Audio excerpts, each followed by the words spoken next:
We need the candidates. We need to see who you are. I invite the candidates to come forward. Les candidats, s'il vous plaît.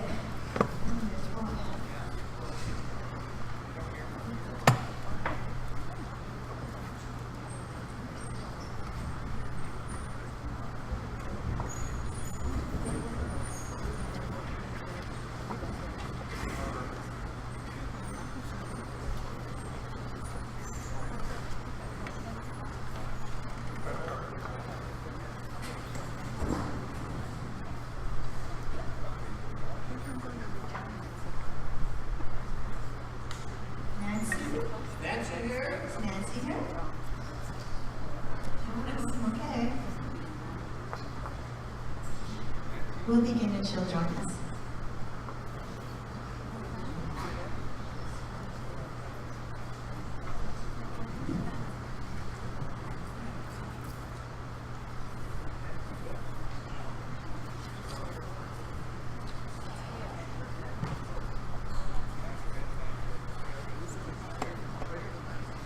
Leanne Hobo writes, here's a little piece of information that Leanne you probably didn't know. Of all the skills children pick up, from picking stones to snapping fingers, to the one skill that has eluded her and is whistling. On a good day, low wind, clear skies, the best that Leanne can muster up is the sound of a tiny bird on its last breath. Well, Leanne's not in her last breath, so I present to you Leanne.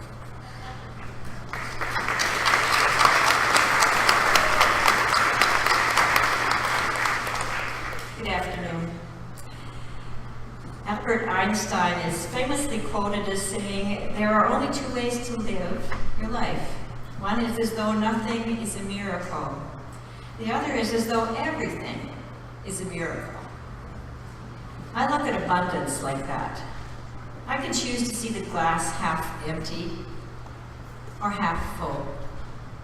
To have faith in a higher power is to trust that no matter what lamentable circumstances we find ourselves in, no matter our distress, our physical pain, our psychological suffering,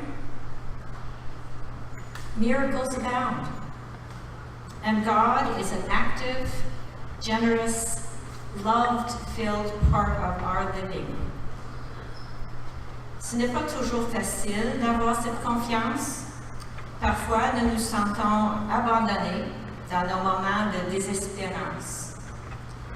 La pratique quotidienne de jeter un deuxième regard sur notre journée, qui se nomme l'examen, peut être un outil important pour nourrir notre capacité de reconnaître l'abondance qui nous entoure.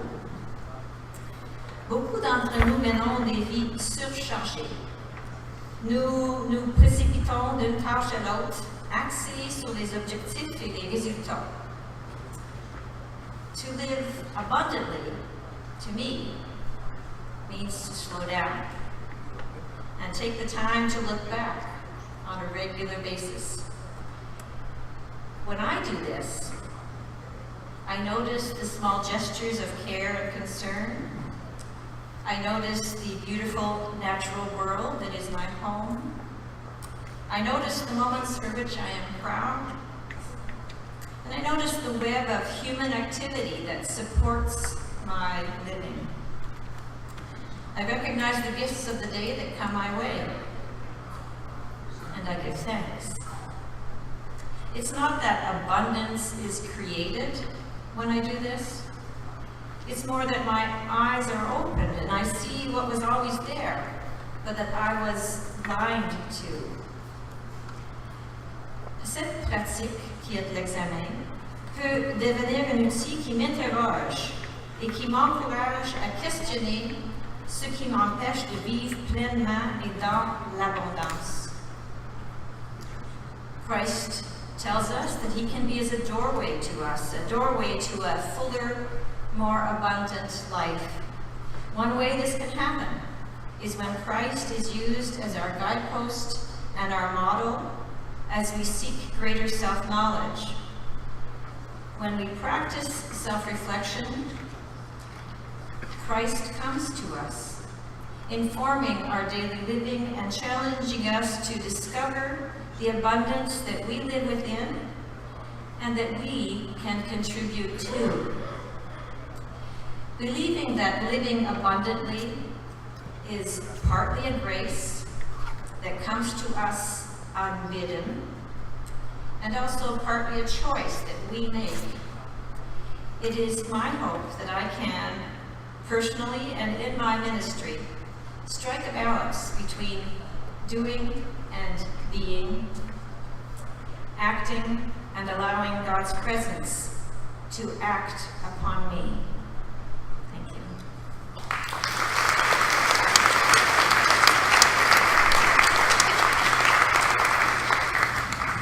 Thank you, Leah.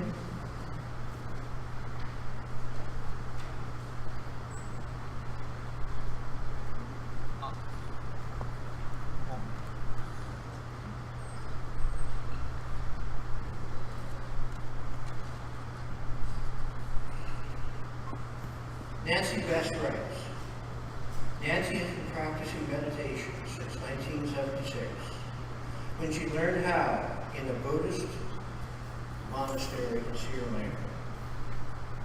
She has since incorporated transcendental meditation and Christian spiritual practices as well. I present to you Nancy Best.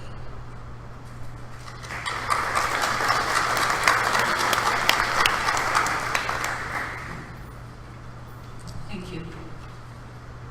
This is what it means to live abundantly, surrounded by people who are called to offer their gifts in service to God and to each other. When I look around, I see lay and clergy, youth, musicians, administrators, too many categories to risk offending someone by leaving them out. I see gifts offered and received, as I am offering my gifts too, and am blessed that they are received with grace and thanksgiving. My ministry has been a long time in the making. I shared the training to become a licensed lay preacher with many others. It's fascinating to see how many of them are here, ordained, or as licensed lay worship leaders.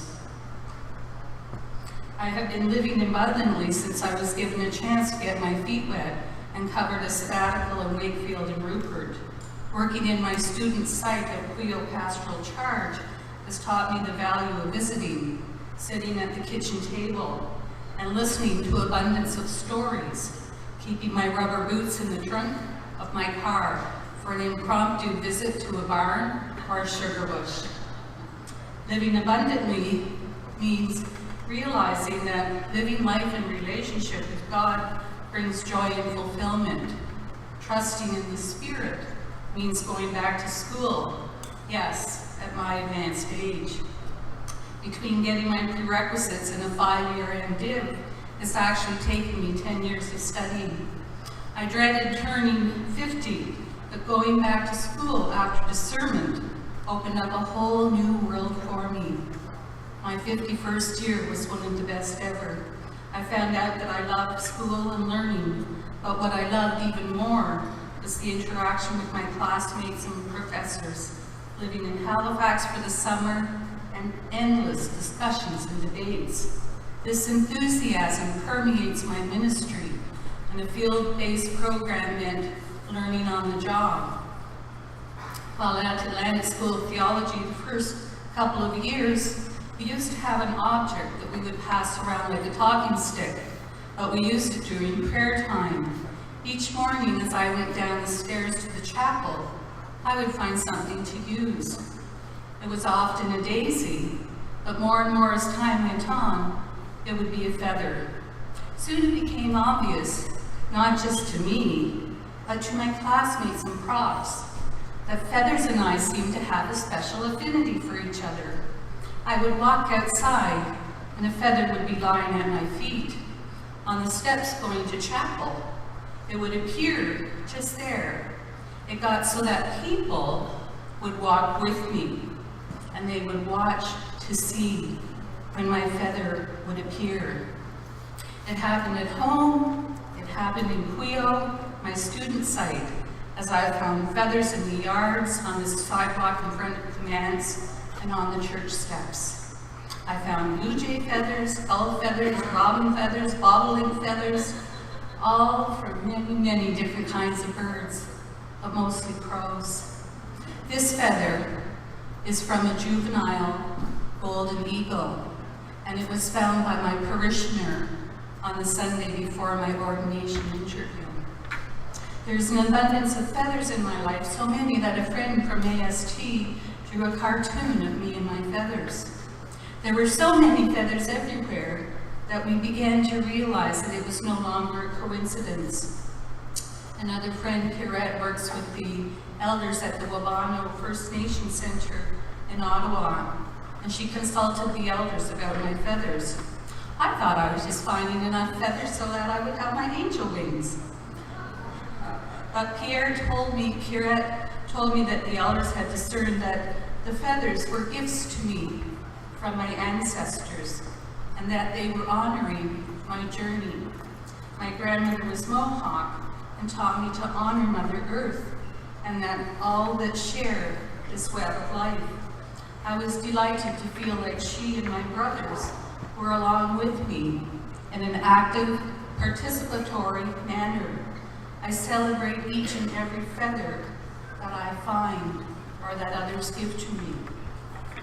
Living with an abundance of feathers reminds me that we are all caretakers of each other and of creation. We are all part of the circle of life. We are not alone.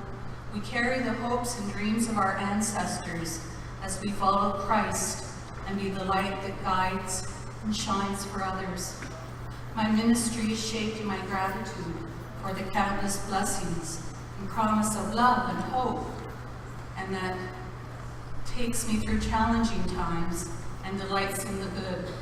Thanks be to God for an overabundance of unconditional love and the opportunity to serve and to be part of this community of faith.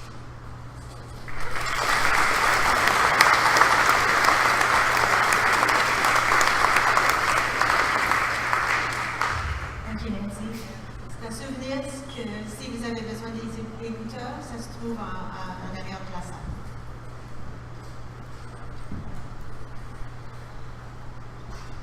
Alpine race.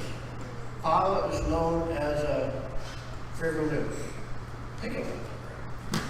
Usually cold and not without a scarf. But that condition doesn't stop her from plunging into the Atlantic Ocean every summer at her sister's place at St. Margaret's Bay, Nova Scotia, come rain or shine. Swimming connects Paula to creation and the transcendent and powerful and life-giving way. I present to you